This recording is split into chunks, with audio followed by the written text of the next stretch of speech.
Bonjour à tous et bienvenue dans cette vidéo. Pour une fois, je sors la VF en premier. J'espère que vous allez bien en ce week-end de juillet. L'information est tombée cette semaine. Oui, à partir du 18 août, Flight Simulator 2020 va être disponible. On va pouvoir se retrouver online et pouvoir profiter de cette nouvelle version. Ça faisait longtemps qu'on l'attendait. Ce que je vous propose dans cette vidéo, c'est d'abord que je découvre le trailer avec vous. Et après, derrière, je vais me focaliser un petit peu sur ce que moi, je vais faire avec ce simulateur, notamment autour de la météo, et derrière autour de la partie multijoueur. On est parti pour une grosse dizaine de minutes. Allez, action, trailer. Alors là, il ne pouvait pas mieux commencer, personnellement.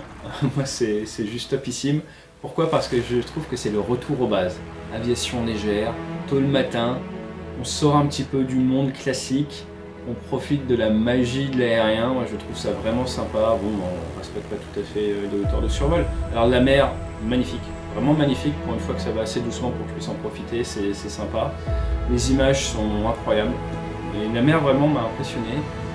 C'est vraiment très joli. Et là on voit on est en train de monter en gamme des avions du plus petit au plus gros.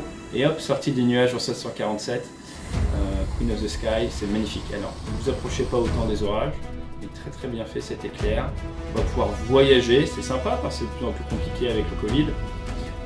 Des paysages juste superbes et on peut redécouvrir les mêmes endroits à des moments différents avec des météos différentes. S'amuser en patrouille. Ah, la voltige. Le Pitts, j'en ai quelques heures, c'est vraiment un avion qui est super sympa. Le triangle sur le côté, c'est pour voir les angles. L'extra, moi j'ai pas fait du 300, j'ai fait pas mal de 200, c'est vraiment top. Un beau petit dernier virage et pas mal d'instruments de bord. Alors j'ai pas mal travaillé, je pense également tout ce qui est Garmin et autres. Sympa. Me mettre en passager. Une petite vue jolie. On va même pouvoir se faire guider par les gens au sol. Super, avec les plots. Et un petit Airbus. Ah, c'est toujours joli à voir. Et un petit finish qui me fait penser à la fin de Top Gun. Il manque juste la barrique, mais ça on s'en occupera. Flight Simulator sera sur Xbox, sur Windows 10. Personnellement, je le ferai sur Windows.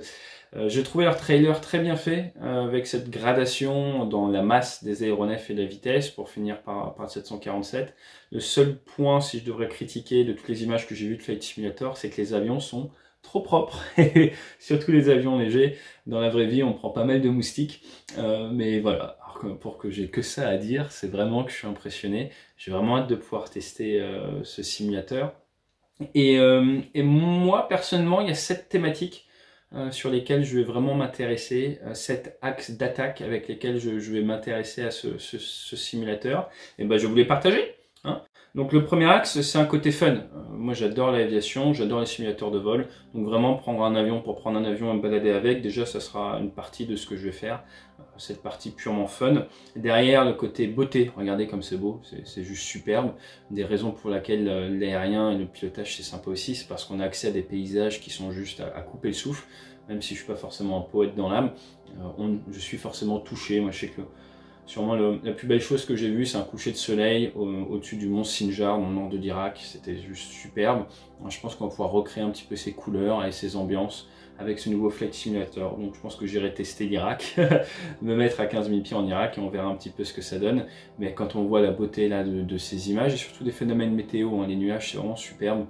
C'est quand même vu comme une menace, hein, des nuages comme ça en vol, donc on s'en méfie. Mais dans le simulateur, on pourra peut-être se rapprocher plus, justement, voir ça de plus près, en profiter. Donc ce côté beauté, pour moi, c'est important après le fun. Derrière, il y a vraiment un onglet découverte. Moi, je viens de l'aviation légère à la base, j'ai fait de la voltige, du pilotage de précision, j'ai fait un peu de Falcon 10 dans l'armée, donc c'est de l'avion, on va dire de BizJet, j'ai fait un peu tout ça. Maintenant de la ligne, mais il y a quand même des parties de l'aviation que je maîtrise pas trop. L'hydravion, j'en ai pas fait beaucoup, donc j'aimerais pouvoir tester ça. Aller me poser sur des pistes en montagne, j'ai très peu d'expérience, j'aimerais pouvoir l'essayer et développer un peu ses compétences par la simulation. Ça remplace pas le vrai vol, mais c'est sympa, ça permet de toucher un petit peu à des choses différentes. Donc ce côté découverte avec l'hydravion, les poser en campagne, c'est quelque chose qui m'intéresse beaucoup. Après en quatrième, j'ai envie de dire, c'est un onglet plus travail au niveau des checklists, des systèmes de mise en situation. On voit qu'il y a beaucoup de types de systèmes différents. Il y a par exemple le Garmin Min, je ne maîtrise pas beaucoup, j'aimerais pouvoir le tester. Et quoi de mieux que de pouvoir le tester directement sur Flight Sim. Et là on voit le givrage. Moi j'ai pas vraiment d'expérience face à du givrage sur ce type d'aéronef. J'aimerais bien tester, voir un petit peu comment ça se passe.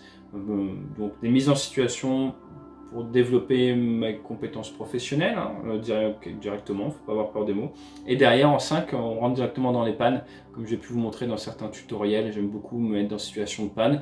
Là, je pense qu'on va avoir cette capacité également à tester une multitude de pannes différentes. J'ai hâte de voir les pannes en 3.20, refaire par exemple ce qui s'est passé à Karachi en 3.20. Ce genre de choses, avec un environnement extrêmement immersif. Comparé à d'autres simulateurs, moi vraiment les images sont d'une qualité bluffante, donc je sais qu'il faut un super ordinateur, mais les images sont vraiment de qualité bluffante et je pense que ça va vraiment permettre de rentrer à fond dans la simulation, d'y croire vraiment, voilà, ces phénomènes-là, réduction de visibilité l'hiver à cause du soleil dans la figure, ça va être assez intéressant pour pouvoir travailler les pannes et des situations un peu compliquées. L'autre point, ça va être en 6, peut-être moins facteur pour moi, mais extrêmement facteur pour quelqu'un qui veut se lancer dans l'aviation, qui commence, c'est travailler la prise de décision. Moi j'ai conscience, de par l'expérience que j'ai pu emmagasiner, du danger de la météo. En aviation légère, j'irai jamais jouer, même proche des limites météo. Je sais quand on commence, on a tendance à une certaine phase, autour des 200 heures, on se croit meilleur que ce qu'on est, toutes ces choses-là. Et je pense que ça va vraiment permettre, voilà, ce genre de situation, se retrouver une Diamike avec un avion qui n'avait pas fait pour faire de l'IFR, se retrouver dans un nuage et se rendre compte que avec un avion qui n'est pas équipé pour, même si vous êtes champion du monde, ça ne va pas marcher et malheureusement les rapports d'enquête du bureau enquête analyse le prouvent. On n'est pas des surhommes et je pense que se mettre dans des situations justement où on ne veut pas être dans la vraie vie, ce sera quelque chose d'extrêmement puissant avec ce Flight Simulator, se mettre dans des scénarios un petit peu impossibles pour se rendre compte que il y a des moments, la bonne solution c'est pas y aller, c'était anticiper et ne pas y aller. Et ça va permettre aux gens, je pense, d'emmagasiner de l'expérience. Donc je pense que la qualité de la météo dans ce Flight Simulator, contrairement à d'autres simulateurs, permettra vraiment de sauver des vies, in fine, parce que ça permettra aux gens de se rendre compte du danger de la météo, surtout dans la montagne, et ça leur permettra derrière de décider de ne pas partir en vol un jour où ils seraient peut-être partis s'ils n'avaient pas... S'ils s'étaient pas déçus en simulateur de vol en se disant je vais y arriver et en se tuant en simulation, tout simplement. Donc je pense vraiment que ce niveau de réalisme, si les gens l'utilisent intelligemment, ça permettra de sauver des vies. En numéro 7, c'est le côté multijoueur. J'ai hâte qu'on se retrouve sur des serveurs parce qu'en fait, en tant que pilote militaire, si vous me mettez dans un jeu comme DCS ou autre, je vais avoir envie de faire du dogfight. Vous m'avez vu faire des collaborations avec ce Skyline, avec Crawling Sidewinder, tout ça, j'adore la compétition, j'adore le combat aérien. Forcément, vous mettez dans un avion qui a une capacité à mettre en œuvre de l'armement. Je ne vais plus prendre mon plaisir vraiment par le vol en soi, je vais prendre mon plaisir par le côté tactique et compétition. Si je vous mets dans une voiture, une super voiture Ferrari ou autre, sur un circuit, et que je vous dis je vous enregistre le chrono, vous allez pas prendre votre plaisir dans vraiment le pilotage de la voiture et à profiter du paysage, vous allez être à fond sur le chrono et votre satisfaction viendra du chrono. Maintenant je vous mets dans la même voiture et je vous mets dans des routes de Provence avec des contrôles de police réguliers et là vous allez prendre votre plaisir dans la balade, dans la sensation, dans le paysage, dans l'expérience de manière générale. Et moi c'est ce que je recherche avec ce Flight Simulator 2020, c'est revenir un peu aux bases du pilotage. C'est beau, c'est sympa, c'est agréable, il n'y a pas besoin de rajouter un onglet tactique monstrueux par-dessus, on peut apprécier de faire un virage, de faire un décrochage, de voir sa maison vue d'au-dessus. Et dans le multijoueur, ce que je vais vouloir partager avec vous, c'est revenir aux bases simples, c'est ça, c'est faire une sortie entre guillemets entre copains, on met de la musique calme, on profite, on a de la chance d'être là en 2020 et de pouvoir faire de l'aviation avec des belles machines qui marchent bien, c'est beau et profiter des plaisirs simples, si on peut dire, de l'aviation. Et c'est vraiment ça que je vais rechercher dans ces parties multijoueurs. Donc pas d'armement, du plaisir pur et profiter de l'aviation de manière vraiment calme, sereine. C'est pour ça que je vous ai mis cette petite musique parce que je pense que ça va permettre de se détendre et de faire du bien et vraiment de profiter de moments sympas, moments agréables. Donc moi c'est vraiment ce que je recherche, c'est 7 points-là.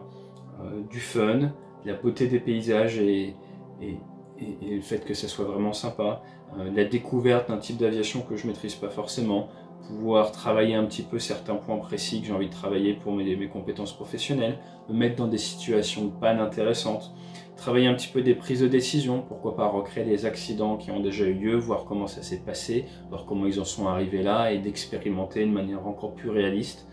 que d'habitude. Et derrière, partager le plaisir du vol sans risque de se retrouver tout de suite dans une compétition. J'espère que ça vous a permis de voir un petit peu comment moi, en tant qu'ancien pilote d'aviation légère, compétiteur, voltigeur, pilote militaire et professionnel de l'aérien, je m'attends à utiliser ce Flight Sim. N'hésitez pas à me mettre ce que vous en pensez dans les commentaires, comment vous comptez l'utiliser. Il y a autant d'utilisation possible que de personnes. Et à très bientôt, j'espère, pour se retrouver sur Flight Sim. Pourquoi pas en réseau. Bon week-end.